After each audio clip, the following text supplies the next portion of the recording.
This comment by Ed, I really appreciated. Not just because it was an excellent comment, because it is, but also because I like Ed. Ed has his own channel. I asked him to put a link to it, and he didn't do so, and I like that. I enjoy his videos. They are very pedantic. They are very meticulous. He goes through everything very methodically. He's very dry and you just have to love the topics, I guess, like I love the topics to really understand and appreciate it. But this is your shout out, Ed, buddy. This is your shout out. I have 10 whole times your subscribers. Hopefully you'll catch up to me, maybe even pass me soon.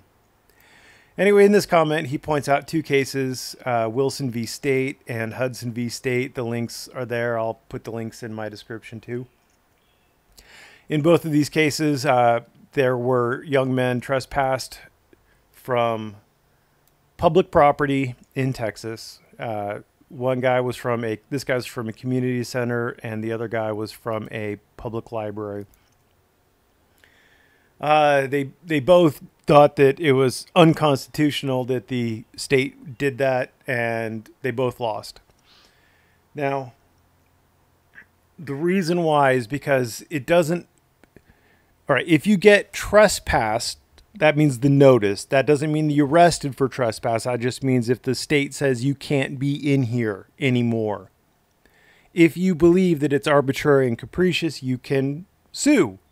You've been told you can't go in there. You have a cause of action at this point. The state has acted. You've been negatively affected. You can bring a 1983 lawsuit, or you could sue under the state's constitution, or whatever your lawyer thinks will work best. A 1983 lawsuit is not always the best option. If there is a better remedy under the state constitution or a state statute, then, or an easier bar to hurdle, then that's the way you'd want to go. That's why you want to talk to a lawyer, not just go to markstevens.net or whatever, ethics instead of reality, whatever the hell his name is, Common Joe. So these are both very good decisions that fully support what I've been saying. Ed has a very good channel.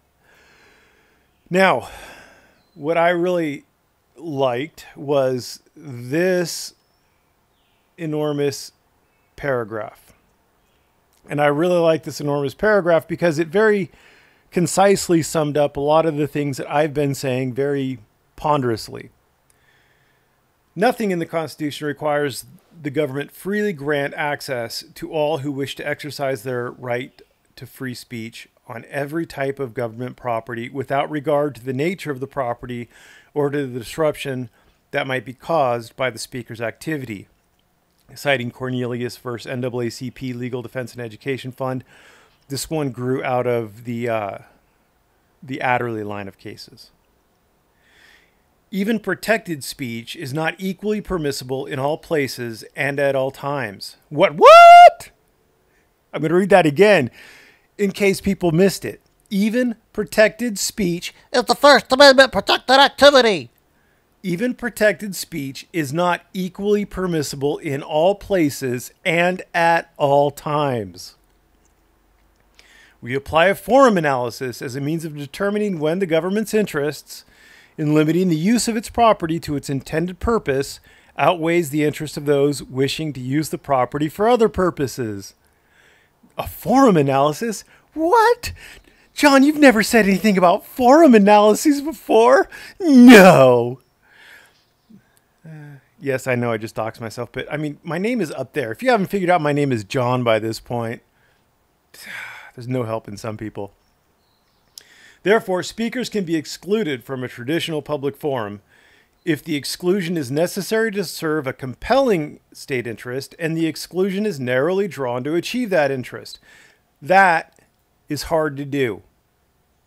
Traditional public forum, excluding people from a traditional public forum requires a compelling state interest and an exclusion that's narrowly drawn to achieve that compelling state interest. It's hard to do. Typically, the speaker will win in that scenario. Property the government has opened for use as a place for expressive activity for a limited amount of time or a limited class of speakers is a limited public forum. There's other, that's a limited take on the limited public forum. There's designated public forums that can be limited or unlimited, but we'll roll with it here. It's a little confusing. With a limited public forum, as long as the government retains the open character of the facility, it is bound by the same standards that apply in a traditional public forum. So if it's for a limited time, then the government has to basically treat it as a traditional public forum while it's open for a limited period of time. If it's limited to a class of speakers, like if it's going to be a group of senators giving a speech, for example, then they could limit it to just those senators speaking. If it's on a limited topic, like if it's a government meeting that they open up to the public to discuss a particular topic, then they could limit it to that particular topic. They can't limit it based on your viewpoint. They can't say, well, if you oppose the measure, you can't speak, but if you support the measure, you can. But they can limit it to the topic. Reasonable time, place, and manner regulations are permissible, and a content-based prohibition must be narrowly drawn to effectuate a compelling state interest. Again, at this point, they're still talking about a limited public forum that the government has opened up. While it's open, then it has to be treated the same as a traditional public forum. And my dog has just decided to sit right in front of me. Good boy.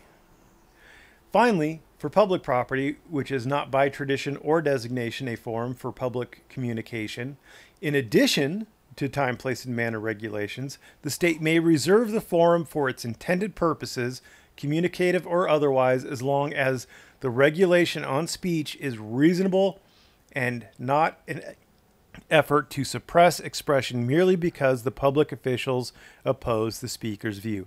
This grew directly out of Adderley v. Florida. This is whenever I say Adderley and its progeny, that means Adderley and Greer v. Spock and Perry Education Association and Cornelius versus NAACP, and there are others. The International Society of Krishna Consciousness, etc., etc.